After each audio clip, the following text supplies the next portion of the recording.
గణేష్ ఉత్సవాలు నిర్వహించే కమిటీలు తప్పనిసరిగా పోలీసుల అనుమతి తీసుకోవాలని కోహెడ్ ఎస్ఐ అభిలాష్ అన్నారు. శుక్రవారం విలేకరులతో మాట్లాడుతూ మండపాలను ఏర్పాటు చేసిన నిర్వాహకులు వెబ్సైట్ తమ కమిటీల వివరాలు నమోదు చేసుకోవాలని సూచించారు.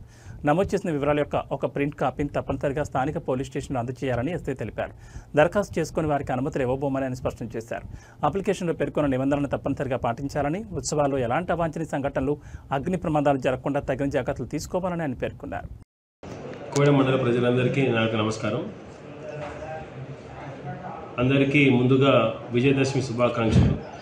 అక్టోబర్ 2 నాడు జరగబోయే విజయదశమికి ప్రతి ఒక్కరు కూడా పోలీస్ వారికి సహకరించాలి.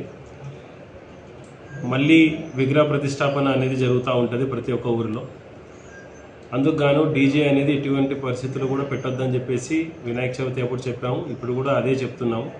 గతంలో కూడా వినాయక చవితి అప్పుడు మా కోయడ మండల ప్రజలందరూ కూడా మాకు సహకరించారు. అదేవిధంగా ఈసారి కూడా మాకు సహకరించాలని చెప్పి కోరుకుంటున్నాం. నైట్ 9 తర్వాత ఎక్కడైతే విగ్రహ ప్రతిష్టాపన జరుగుతుందో అక్కడ సౌండ్ సిస్టమ్ అనేది కంప్లీట్గా ఆఫ్ చేయాలి నవరాత్రుల్లో. అలాగే విజయదశమి నాడు ఎటువంటి గొడవలు లేకుండా తొందరగా డీజే అనేది నిషేధింపబడింది కాబట్టి త్వరగా నిమజ్జనం కూడా చేయాలని చెప్పి కోరుకుంటున్నాం.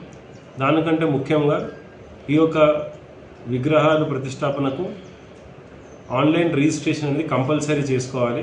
గతంలో వినాయకుని విగ్రహ ప్రతిష్టాపనకి ఏ విధంగా అయితే మీరు ఇన్స్టలేషన్కి రిజిస్ట్రేషన్ చేసుకున్నారో అదేవిధంగా కూడా చేసుకొని పోలీస్ వారికి సహకరించి ప్రశాంత వాతావరణంలో ఈ విజయదశమి యొక్క పండుగను కొనసాగిస్తారని చెప్పి కోరుకుంటూ సెలవు తీసుకుంటాం.